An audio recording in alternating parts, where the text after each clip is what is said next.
What is up, guys? Welcome back to the channel. Today's reaction video is This Week in Sports Ball NFL Week 11 edition.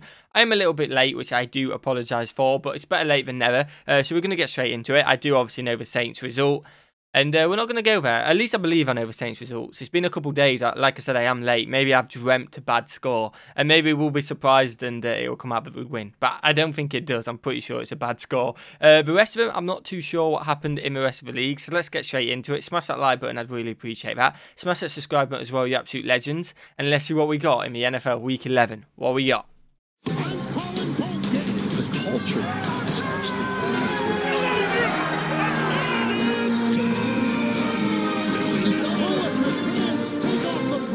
Be a man. I'm absolutely buzzing, guys. Our first ever sponsor on this channel is brought to you by Manscaped. Manscaped is the best in the below-the-waist male grooming, literally champions of the world.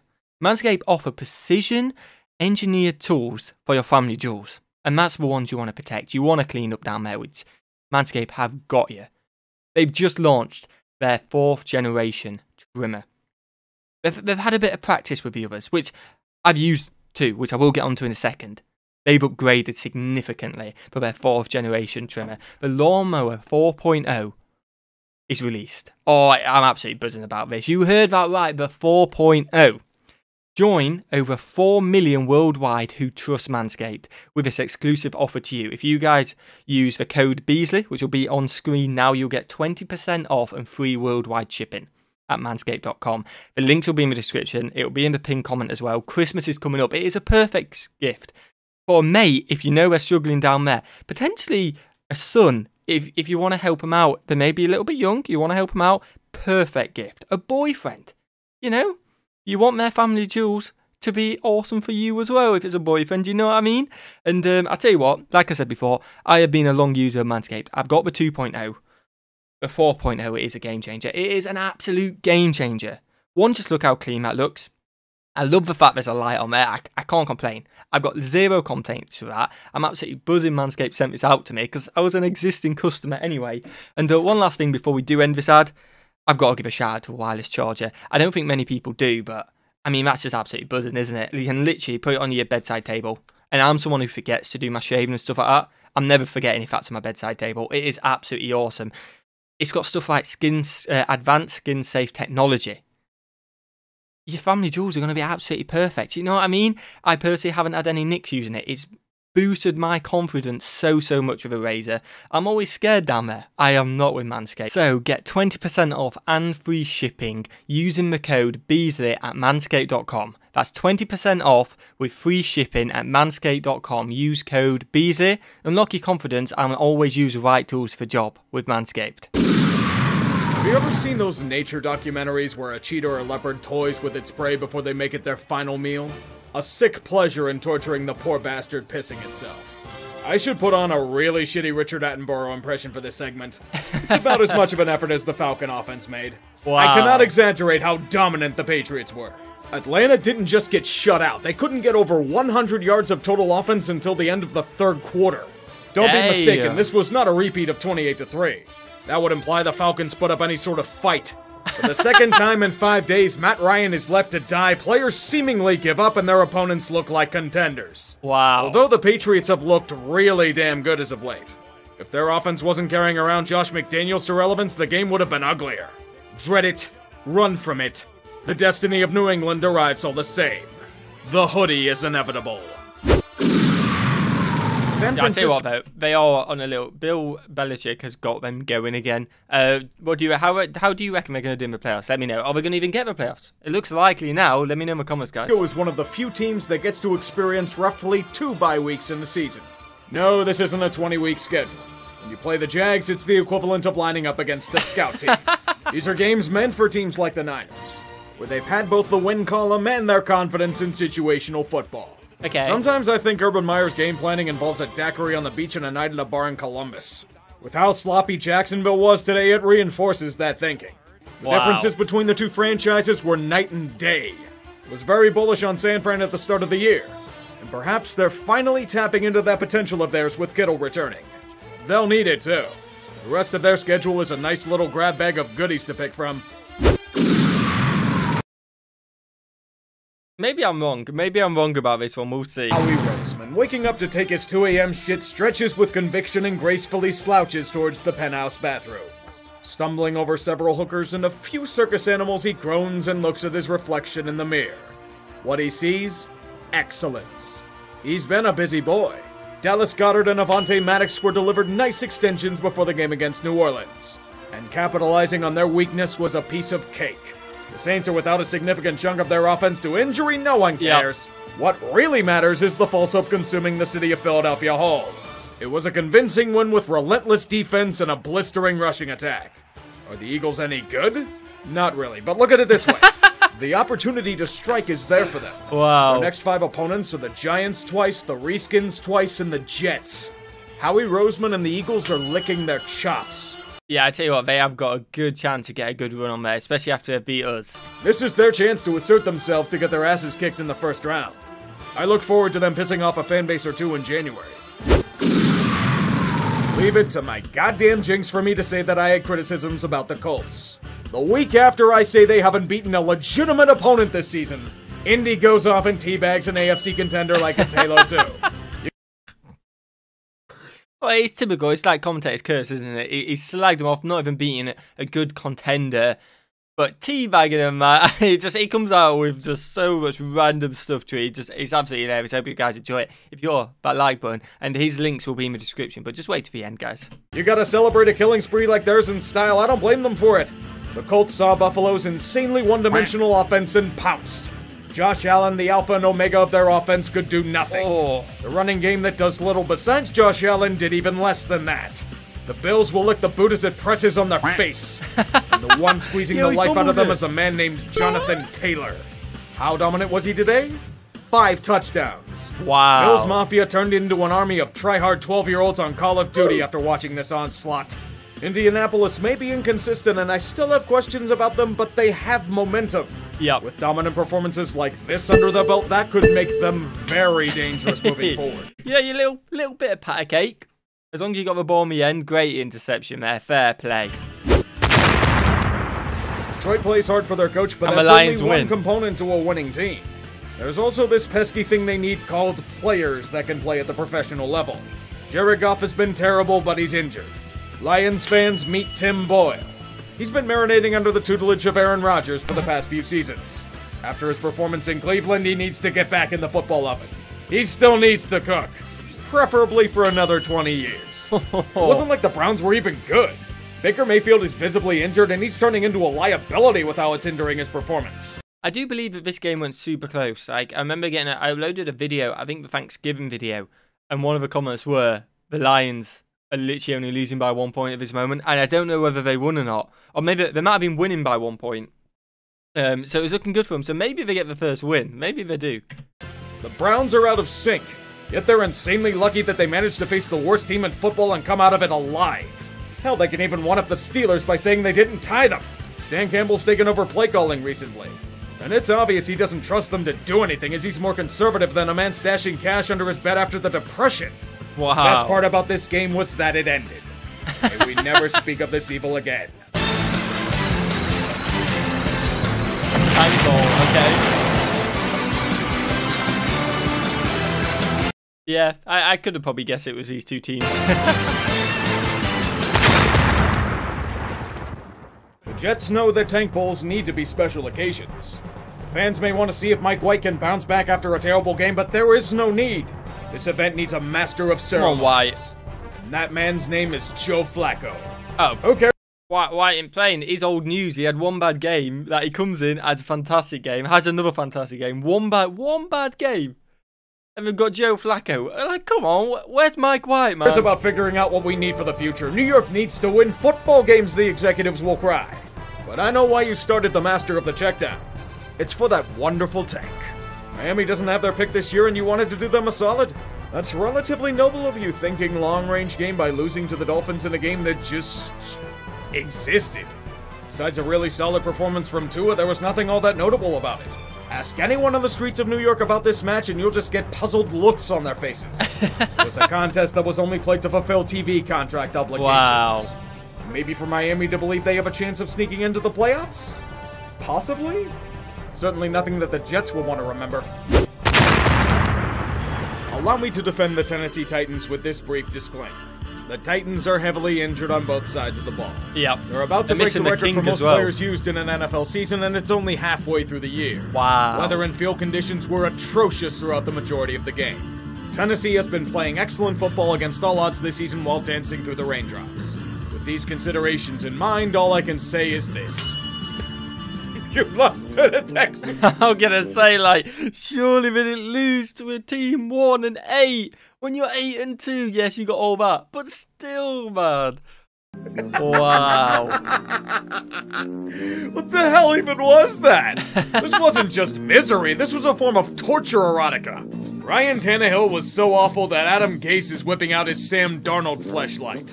Tyrod Taylor turned into Lamar Jackson for a game and led Houston to a shred of a positive outcome. Everything's coming up Easterby. Now tithe 10% of your earnings to make sure he can fill his pockets. I know any given Sunday and all of that, but this is laughable. This is the #1 seed. Wait, what? What?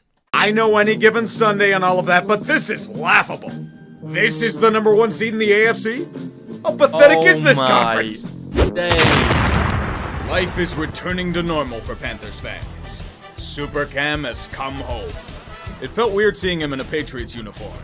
It's a chance to correct a past mistake. And he's rejuvenated not only a city, but perhaps an entire league. This also signals Riverboat Ron's return to Carolina after being fired, but no one gives a shit about that. This day is about Cam Newton and Cam Newton alone. Yes, the game may be neck and neck, but the Panthers are playing competitive, and they're doing everything they can against Washington. Unfortunately, the problem for them was in another former Carolina Panther, Taylor Heinicke. He balled out in what could be considered his grudge game. He had played them in 2020, but he was a substitute in garbage time. Now he's playing out of his goddamn mind. He's led the Redacted to a 3-point lead, and the defense will do the rest. Be baffled at the Panthers going for it on 4th down at their own 30, but it was an outstanding play to keep McCaffrey away from the chains. Defense, yeah, definitely. It's enough for Washington to play spoiler. Cam Newton's glorious return is a piss parade. The football team survives an onslaught as Riverboat Ron gets the last laugh. Not that it's going to get any easier, but the NFC is really wide open. Yep. And again, Washington playing upset again, because they also beat the Bucks, didn't they? So it's kind of like, they just show up when they're not expected to win. So fair play to them. At least they did win a game, you know what I mean? They didn't lose. The Ravens have had a very tough season. Injuries have ravaged their lineup, but they found a way to persevere despite underlying warnings. Lamar has flaws, but he's been the catalyst for this winning. They're gonna need a new hero this week. He's out against Chicago due to illness. Oh, wow. I know what you're thinking, but it's not one of those things you just shit out after a few days. But don't worry, Baltimore. They have a new product they've released on the shelves just for this situation. Okay. I can't believe it's not Lamar Jackson, also known as Tyler Huntley. He may be imitating Lamar, but Matt Nagy is imitating an NFL head coach. The result is slop that pigs would turn their head at. Somehow, Justin Fields is even worse than Huntley is. At least Huntley's got the excuse of coming in at the last minute for an ill starter. What's Chicago's alibi? They're without key players on defense, but defense isn't the issue. You had a fucking bye week to prepare. Why are you having so much trouble against this shit? Even worse, they managed to kill off Fields after letting him take a beating. Great going, lads. Now for Andy Dalton to throw a random touchdown off the bat to bring Chicago to the pits of despair. Despair, you say? Why is that? It's because every win means nothing changes for the Bears. With how rough Baltimore has been on offense, even with Justin Tucker taking the lead, nothing is precious. Well into the fourth, the Ravens are about to finish off a gritty win as Chicago tries their worst to pull off the unthinkable. All Baltimore needs is a stop on 4th and 11. Dalton from the pocket. Wide open is covered! 4th and 11, man. 4th and 11 in the fourth quarter against a team 3-6, man. 4th and 11. Dalton from the pocket. Wide open is covered! Makes the catch! Wow. All that effort just to blow a tire on that coverage? Good job, Chicago's now up by 4.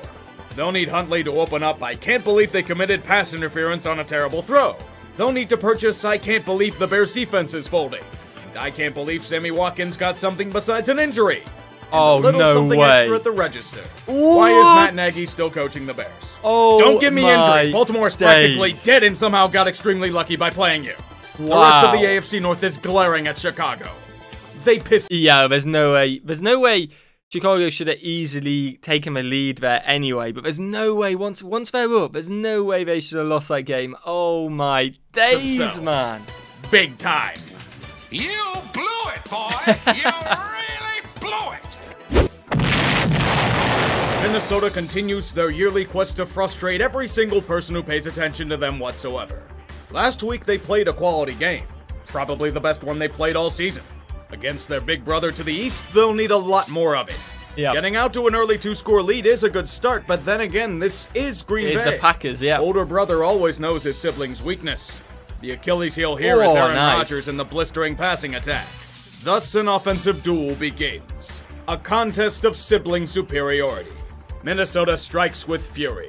The Packers respond by making me hate the Vikings with every fiber of my body. They may have lost the lead, but can they avoid the typical pratfalls? So far, that answer seems to be yes. Okay. Kirk Cousins reminds us all why Minnesota gave him that massive contract to begin with.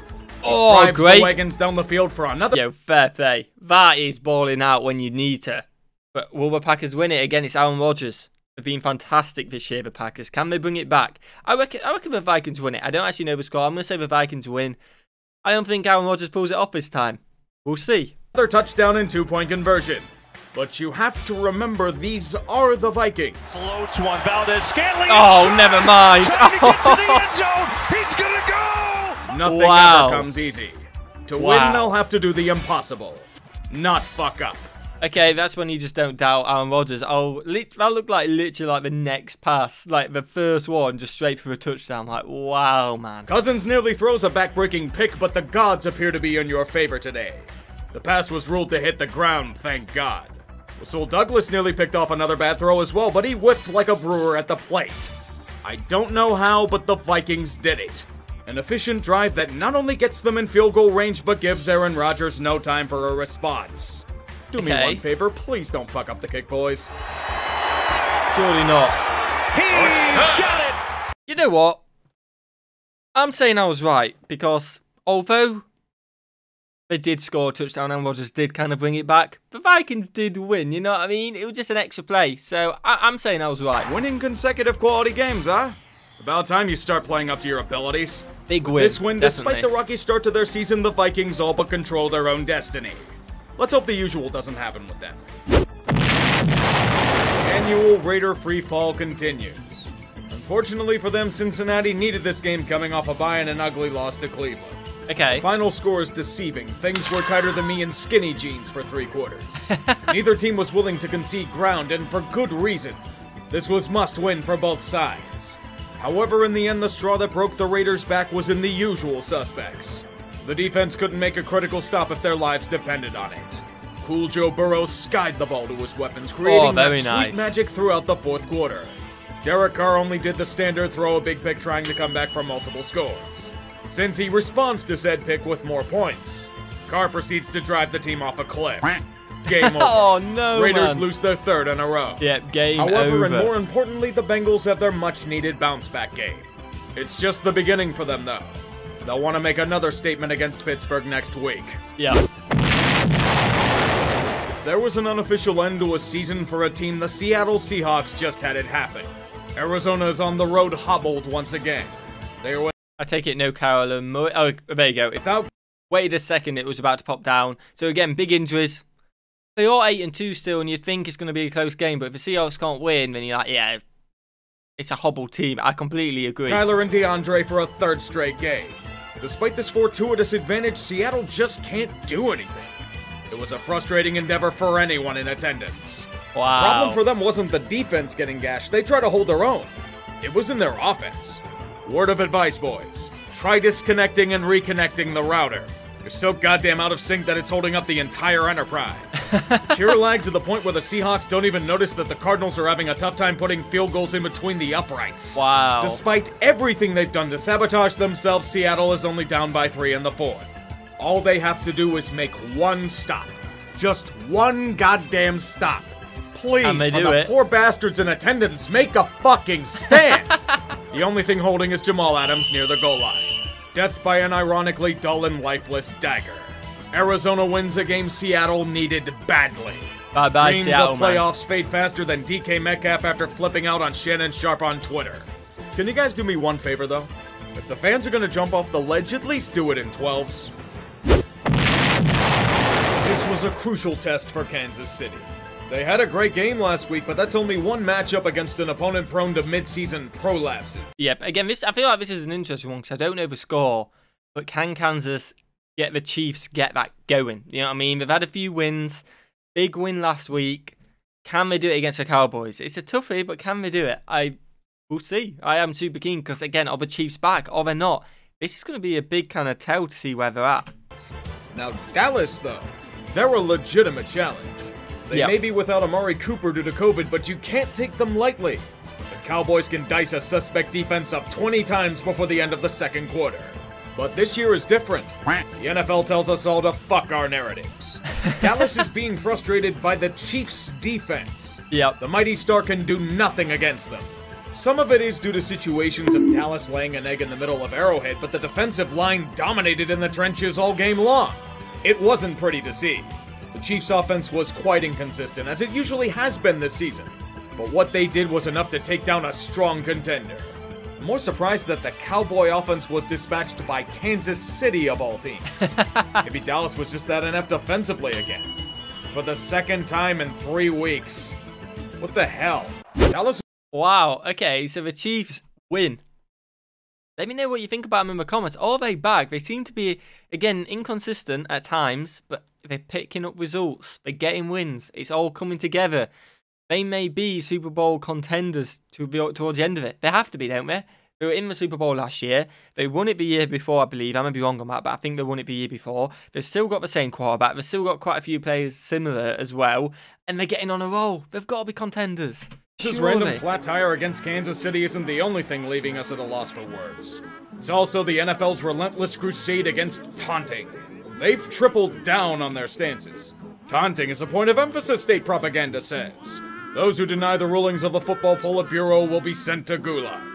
The children are watching and players need to be role models for them. Wow. Clyde Edwards-Helaire will be sentenced to death next Tuesday. He pointed at a defender as he ran in for a touchdown. Wait, what? Has he actually been done for pointing? Like, taunt all you want, man. It's banter, it's sport, it's competitive. Get one up on your opponent, man.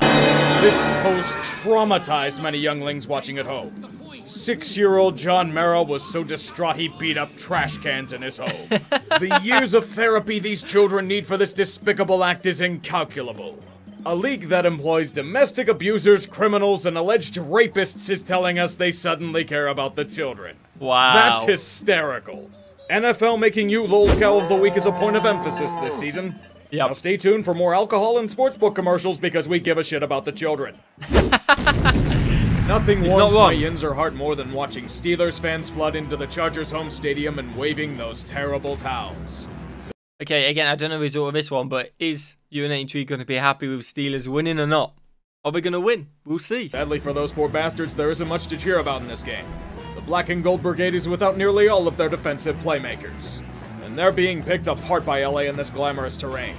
The Steelers have no answers for Justin Herbert. None. Yeah, he's all the offense open, couldn't man. afford to make mistakes either, but a terrible call on a 4th and goal might have truly sealed their fate. It's another rout headed into the 4th quarter as Pittsburgh has a 17-point deficit. Just get it over with, Chargers. Put this team out of its misery and we can all go to bed.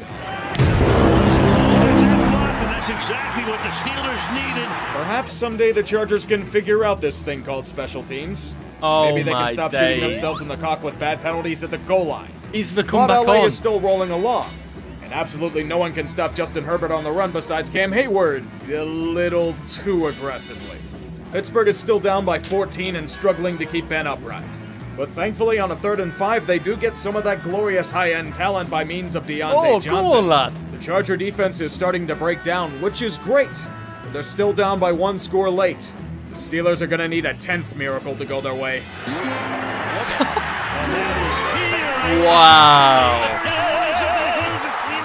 Yeah, I tell you what, the Steelers have been involved in some mad games. If they win this, like they had the one with the dodgy call, which the Steelers won, and everyone was fuming about. We obviously had the tie with the Lions as well.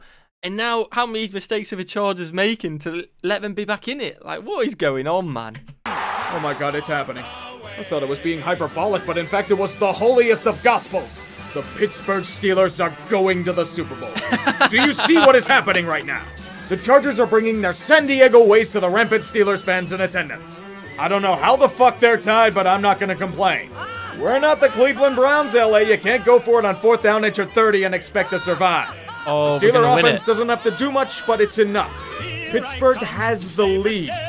False hope is becoming reality. Look out, NFL. Nobody's stopping these fuckers now. Herbert fires open, making the grab. Mike Williams down the sideline. Steps his way in for the touchdown. Are you fucking shitting me? Make that furious and unprecedented comeback only to lay an egg on defense? Oh, wow. I don't know how the hell that was a game.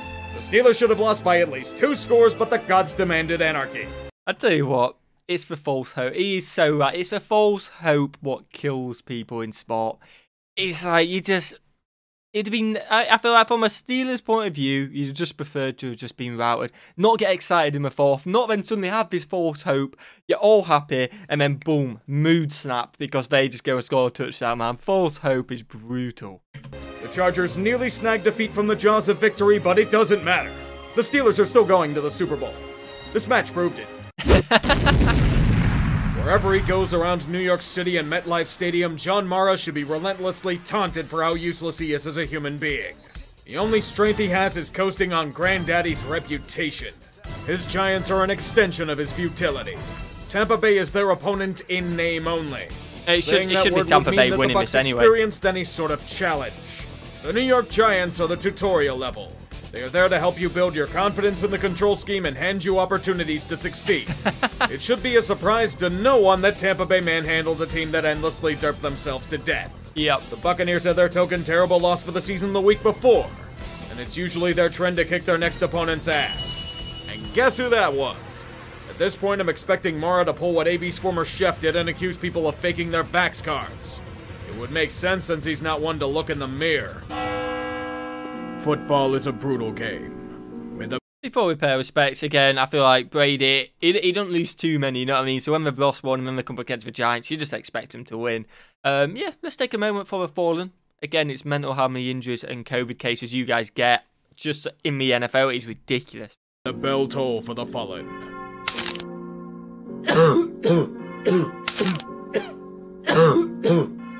Unit lost.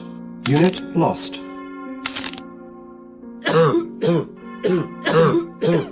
Unit lost.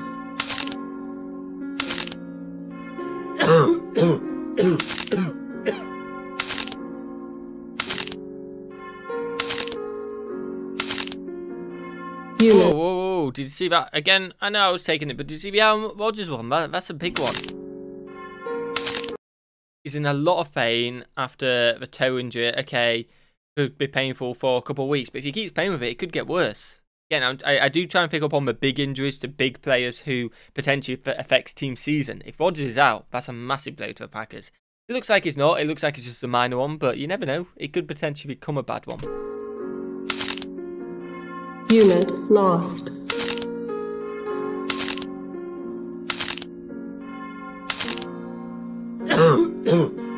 Unit lost.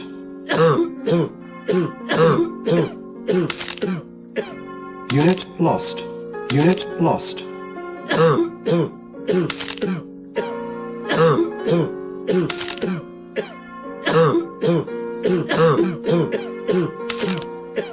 Unit lost.